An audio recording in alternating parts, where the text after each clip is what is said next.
Okay, so they just announced today that they're sending the National Guard here to Memphis, Tennessee. And Chicago didn't get the National Guard, but Memphis is getting the National Guard. And our city leadership is saying that they didn't want this. Okay, they're all in unison saying that they didn't want this. However, it's happening, right? Majority black city. What is this for? To instill fear in Memphis? I don't think so. We just had I Show Speed here, and he was in the hoodest of the hoods. Had a wonderful time on his live stream. We don't need the National Guard here. We don't want the National Guard here in Memphis. And I hope he don't get the reaction that he wants. So Trump is deciding to send the National Guard into Memphis. He wanted to send the National Guard into Chicago first, but he was getting pushback from Governor Pritzker, and there's a no-no. So he says that he's going to wait on that. He's going to sit on that. They're not going to go into Chicago right away. Now he has his aim set on Memphis, maybe Memphis and then Baltimore. But we know he wants to go into Memphis. Memphis has had a high murder rate. The murder rate has been astronomical. I'm talking about all kinds of stuff going on in Memphis. Now, some people are for it to send the troops in. Some people are staunchly against it, right? Saying that they don't want military on American streets, especially coming into the black communities where our image has already been tarnished, right? So there's a lot of people voicing their opinion on this. Now, my opinion is, okay, you want to send the troops in, but what does that solve? If you don't solve the problems as to why they had to go in there in the first place, then you're not going to fix the problem. So you can send troops in all day, but why does troops have to go into Memphis in the first place? What is going on? What is the economic disparities and the deprivation and all the things that's not being fixed in Memphis? So let's check out some of the things that because when he send them in, he's going to send them into the black community, right? Black and brown communities, right? But let's look at some of the racial disparities and economic disparities that goes on in Memphis. Check this out. So let's look at economic opportunity and wealth. Persistent wealth and income gaps continue to hinder economic mobility. The median income for black Memphians is significantly lower than for white Memphians. And the poverty rate is more than double. Resources needed included investment in black-owned businesses, data-driven programs, investments are needed to directly address the core issues faced by black entrepreneurs and business owners. Capital and financial literacy resources to help black residents access loans, build credit, and grow assets. Are vital for closing the wealth gap. Centuries of racist policies have limited black wealth and incomes and access to capital. Economic empowerment initiatives. These includes job training programs and opportunities that lead to stable, well-paying jobs. The displacement of long-time residents for and disclosure of businesses due to gentrification threatens the economic fabric of black neighborhoods. Right. If you go up here, it says access to culturally competent healthcare. Healthcare providers must build trust with the black community by acknowledging and validating the experiences with historically discriminatory medical system. Medical healthcare access. Black individuals are likely to receive mental health treatment despite facing similar rates of conditions like depression and anxiety. This is exacerbated by trauma of structural racism and economic disadvantages. Preventative and educational programs, community-based outreach programs, health fairs, and education initiatives are needed to focus on managing chronic diseases, promoting wellness, and supporting mental health. Environment health improvements. Long-standing issues of environmental racism in black neighborhoods like Boxtown and Westwood have led to dangerous levels of pollution, higher health risks, and from industrial facilities. Right. Then we go down. Fair housing and stable neighborhoods. Decades of discriminatory practices, including redlining and public housing policies that concentrated poverty, have left a legacy of segregated neighborhoods with disinvestment and high poverty rates. Strong, fair housing protections. Discrimination against black tenants, particularly those using housing vouchers remain a significant barrier to securing safe and affordable housing, right? So you have education and development, targeted support for Black students. Early intervention and support programs for Black students are crucial, and especially for elementary age Black boys who benefit greatly from having Black teachers. Right, community learning programs, community centers, and libraries offer tutoring, and skill building programs for youth in areas like robotics and coding. So community support and community support, domestic violence resources, Black women in facilities, Black women and families face unique challenges, right? Community engagement, wellness events. So you need a whole bunch of different things in place before you actually go in there with your National Guard, because if you go in there with the National Guard and you don't go in there with things to actually bring resources to the people, how can you clean things up? It's just all for show. Right, you're not going to be able to clean up nothing. So this is just some of the things that people in Memphis need, other than just the National Guard coming in. But let's look at what the mayor had to say about the situation with them sending the National Guard in. We'll come right back. We know the National Guard is coming. My plan is to make sure that as mayor, I'm able to work with this community, with the governor, with the federal government, to ensure that the support that is provided supports the initiatives that we know work and not distract from our law enforcement efforts. There are questions that you all have that I'm not going to be able to give you an answer to today. But my team and I will be discussing those questions with the governor and the federal government. When will they come? How many people are going to come? How long will they be here? What are they going to wear? Where are they going to be geographically in the city? What assignments will they have? Those are all questions that we have and that we are going to work through together as a community. And the group that you see here today, as I mentioned earlier, it represents a diverse range of Memphians. I can tell you there are some that support it and some that don't. But we're all right here together today. Because one thing we do have in common is a love for this city. Yes. President Trump this morning on Fox and Friends said that you were happy about this. Would you say that that statement is accurate? Yeah, that was an overstatement. I am focused on the resources. FBI, DEA, ATF, those are the things that I believe will truly help us be able to support law enforcement and reduce violent crime. I do not support the National Guard. However, they are coming. It's not the mayor's call. The mayor doesn't have a say or the authority to stop them from coming. And so my goal is to make sure that as they come, that I have an opportunity to work with them to strategize on how they engage in this community.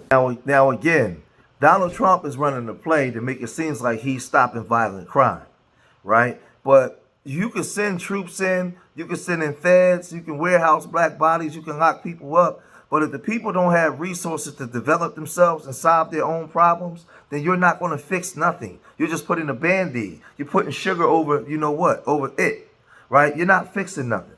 So these disenfranchised communities, there's a lot of undoing that needs to be done, right? So when you look at the communities that these people are coming from, they're being gentrified out. Where you're sending them to? You're taking them from one part of the neighborhood and lumping them all together in one group, right? And it's causing problems because these people have limited resources. A lot of them don't have the ability to solve their own problems. There's a lot of lack of education, lack of health care. There's a lot of things that's going on that needs to be done. And there's people voicing their opinions about Donald Trump sending the National Guard into Memphis, and they're online, they're saying this. He can send troops, but he cannot send dignity. That's on us. He can deploy soldiers to our streets, but he cannot deploy hope. That's on us. He can occupy our streets for as long as he wants, but he cannot occupy our spirit. That's on us. If Washington wants to help Memphis, then let them help by fixing our schools. Let them help build affordable housing. Let them help by bringing health care to every neighborhood. Let them help by investing in small businesses and good paying jobs in the city. Do not give us soldiers. Give us opportunity. Give us resources. Do not give us tanks. Give us teachers. Do not give us curfews. Give us capital for our communities. Memphis, we are bigger than this moment. We are bigger than this little man who thinks he is the ruler of the world. We are stronger than this president's agenda. We are wiser than his games. Memphis will not be the spark of a dictatorship. Memphis will not be the battlefield of politics. Memphis is our home. It's the place that we're raising our children, living our lives. And we will defend it not with rage, not with chaos, but with unity, with discipline, and with love. Wake up, Memphis. This is my hometown, and I gotta say this. They don't roll the National Guard into a city because it's the worst place in the country. That's the cover story. That's the narrative they want you to swallow. Now ask yourself this. If Memphis is so bad, why did Elon Musk, the richest man in the world, choose to drop his supercomputer right there? Why do billion-dollar corporations keep planting their flags in the 901? I'm going to tell you why. It's because Memphis is not what they're telling you it is. It's what they're hiding from you. Rule number one, always follow the money. Because Memphis is the artery of America's economy. I mean, transportation hub of the nation. AutoZone HQ is there. Ford's mega plant is nearby. FedEx fueling global trade. And now Elon Musk's supercomputer. This isn't random. This is repositioning. But here's the play. While they've got you distracted arguing about crime and politics and fear, they're quietly buying up the land and flipping the script in their favor. See, crime is the curtain. The real show is control and cash. Hear me prophetically. The greatest wealth shifts always come wrapped in the disguise of chaos. They want you scared so you can scatter while they secure. Mark this down. Memphis, Tennessee is not dying. It's being rebuilt. In 5 years, you'll see what they were really doing while you were busy feeding on fear. Don't let the headlines hustle you. The city they told you to run from is the same city billionaires are running towards. To some, Memphis isn't the problem, it's the prize. And to the ones awoke, it will be the ones who own it. So I agree with both of these brothers talking, right? And one thing I keep telling you guys about gentrification, the urban criminal is obsolete. They don't need you no more. We're in the digital age, right? They don't need you having babies no more. They don't care nothing about you being married. They don't care nothing about 30-year mortgages, everything. They want you out of these communities. These communities where the so-called ghetto was, right? Where the so-called ghetto reside, sits on the highest marketing value for real estate. So what used to be a $3 crack shack now is selling for $400,000. Some of these 3-story brownstones are selling for millions of dollars. And they used to be crack shacks, right? They know that you can't afford them, so they gentrifying you out of those places in Philadelphia and Brooklyn, especially the East Coast corridor. They getting you up from Boston down to Virginia. They getting you up out of there. They getting you up out of there. They don't need you. They don't need you. So when you say that this is the hub, transportation hub of America, absolutely. But I'm going to come back to that. Let's get to what Trump wants to do first, and then we'll come right back. Cities, and we're going to take care of all of them step by step, just like we did in D.C. We have virtually no crime in D.C. right now, and we're going to keep it that way. It's our nation's capital. We're going to keep it that way, or we're going to federalize it if we had to, but we don't have to anymore because it's in such great shape. This task force will be a replica of our extraordinarily successful efforts here, and you'll see it's a lot of the same thing, although the numbers here are really something. They're really bad. Now, we did send FBI in about 4 months ago to work, and it brought some of the numbers down, and they did a great job, but we're sending in the big force now. We also sent them into Chicago on a sort of a moderate basis, and we brought down crime a little bit in Chicago, but we're now going to bring it down very big. We're going to be doing Chicago probably next. I was with a great businessman, a man who is involved in all cities through his business. And I say, who do you think should be next after Memphis? And he said, sir, you've got to save Chicago. We're going to wait a little while. But he said, you got to save Chicago. You can't let it go. And this is a very prominent man that everybody knows. And this is from another man in Memphis was saying, Bill, he was saying, very interesting, he's on the board of FedEx, and his hotel is about a block away. And he said, when I walked there, I said, you know, I don't want to do this again. I never want to do it again. And they won't let me walk there. They take them in armored vehicles. They take the board members of FedEx in armored vehicles like a block away to the hotel. This shouldn't be the U.S. This shouldn't be the United States of America. The task force will be a replica, as I said, and it's going to be, I think, equally successful. This is a tremendous success we've had in Washington, I can tell you, and everyone knows it. And people in the White House that work here and other people that I know are calling me and thanking me. They're going out to dinners. They're doing things that they haven't done in years. The effort will include the National Guard as well as the FBI, ATF, DEA, ICE, Homeland Security investigations, and the U.S. Marshals, and more along the prosecutors. We're going to have DOJ led by U.S. Attorney for the Western District of Tennessee, who is here or not here? Who's that person here? Not right now. That person is going to be very busy. So we're going to have U.S. Attorney for the Western District of Tennessee, and most importantly, Pam Bondi's here. She's heading it up, and she's doing an unbelievable job in every respect beyond this. So also worked with some of the members of the team right here on D.C., and we're very proud of that effort. We essentially had the crime down to a very low rate in 12 days, and within another 10 days after that, it was so incredible. And it continues at that level, and we're going to continue. We have to, because it's our capital. This team will deploy the full powers of federal law enforcement agencies and enforcement generally to restore public safety and get dangerous career criminals off of our streets. We're going to get them off. In 2024, Memphis had the highest violent crime rate, the highest property crime rate, and the third highest murder rate of any city in the nation. Other than that, they're doing quite well, thank you. A person is 4 times more likely to be murdered in Memphis, Tennessee today than in Mexico City. It's been, and you know Mexico City is not a cakewalk. It's been overrun with carjackings, robberies, shootings, and killings. There were 249 murders, 429 rapes, 5,616 burglaries, and 12,522 violent assaults in just the last little while in 2024 and in pieces of 2025, where it's actually gotten worse until recently when we sent the FBI down to see what the hell is going on.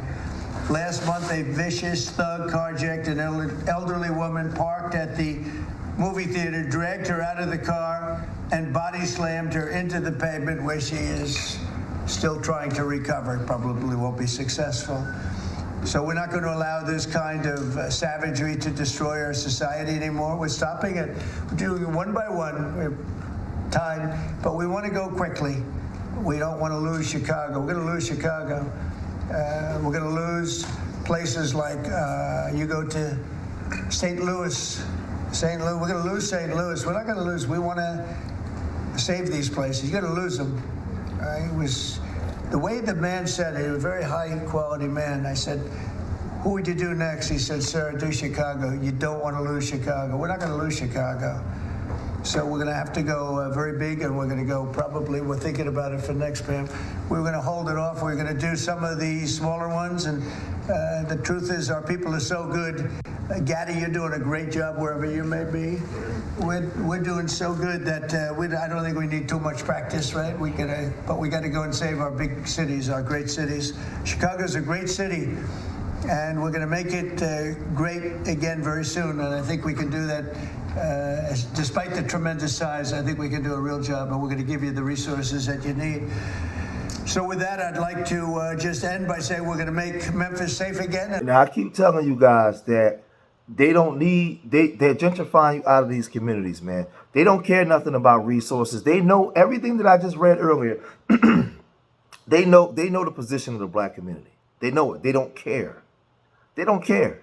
So their remedy is the same remedy it was in the 80s during the crack epidemic. Lock them up.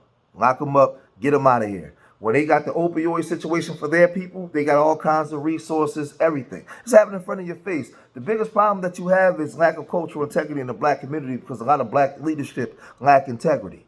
They want to align themselves with both of these parties and have fights with each other over these parties instead of having their main concern is the black community and black people. The Democrat and Republican Party has been a colossal failure to the black community historically. I have all kinds of history on my side, right? And while you sit in political gangbang, the communities are in disarray. And now this person that's president now, he wants to just send troops in, right? And say he wants law and order and restore order. Well, in order there has to be some form of recompense for what was done in black cities, right? There's never been any of that. There's psychological effect that come with that, economic ramifications. There's a whole lot of things that go on in communities that we come from, right? Now, this is the thing.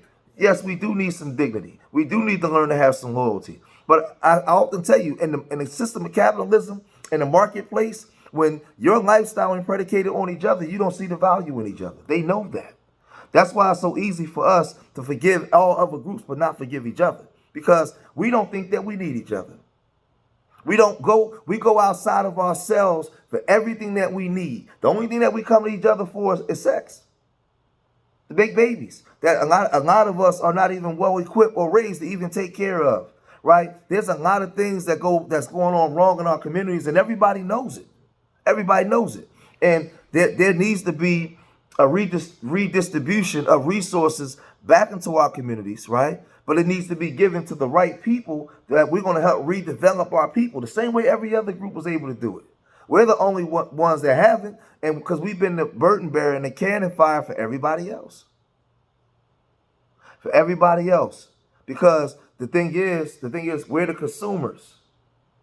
We consume from everybody. So when you walk and go into these black communities, for the most part, you don't see developed communities that we run and own where we have political and economic power. Right? For the most part, you may have them in some places, but it's not something that's being emulated throughout black America, all throughout, to the point where we're respected as a class, as a group, economically, right? Politically. No, it's not there, man. So it's easy for him to say, hey, I'm going to send the troops into Chicago. I'm going to send the troops into Washington, D.C. But when you send the troops in, what communities are you sending the troops into? Huh? Right? How are these communities being portrayed to the world? What does that do for the black American image? Come on, man. They playing y'all. They playing you again. So don't be so fast to just say, hey, I want these troops to come in here. Well, what is that? What is the portrayal of where you come from, my brother or my sister? Huh? Or you might believe it because you're so traumatized, you believe the lie. You believe that we N-words. You believe that we savages. You believe that we're incapable of doing anything without the W man coming in and sitting at the top of the table. You really believe it because you practice it in all your actions. But when you're dealing with the one that's pow on you and providing the bandages at the same time and then using their media to demonize you, I don't think that you're smart enough to actually be able to understand this. They know that that's why they prop you up to the front, right? And use you as the spokesman for the black community. They prop you up to the front. Keep people to talk like this in the back. So, yes, we need cultural integrity as a people. And like I told you, when a black boy gets up, put his clothes on in the morning, or a black girl, from the time that they leave out their house to get to school or work, they don't have no black establishments. We scream black power and we put the fists up, but you don't even know what black power is because you never saw it in action. You never saw it working. It's just been a slogan or a word. But actual political and economic black power, economic and political unity amongst the group, you haven't lived a lifetime and saw that. So you don't even know what black power consists of or is. And they know it. And they use that against us, man. So you're so traumatized because your brother was killed by the hands of another brother. Your sister was killed by the hands of another brother. You was abused by a black man, or you went through stuff, right? So you have a hatred for your own people more than other groups because you don't understand that what's behind the scenes creating this stuff within the communities that we come from. Where does our mindset come from? What is economic deprivation? What is resources that's not allocated to communities that you come from that go to other communities where you are a taxpaying citizen? You don't understand these things. And that's how they're able to infiltrate and get over, man. And that's why your president can come and say, hey, I'm going to send troops in because we got to stop this, right? But what about the governor? What kind of resources has the government been allocating to these communities of Memphis of U.S. black citizens, tax-paying citizens, man? Right? So I'm going to cut this video short here. If you made it this far in the video, hit that like button, subscribe to Street Media TV. Leave your comments in the comment section. Let me know what you guys think. Remember, I love y'all. Until next time. Peace.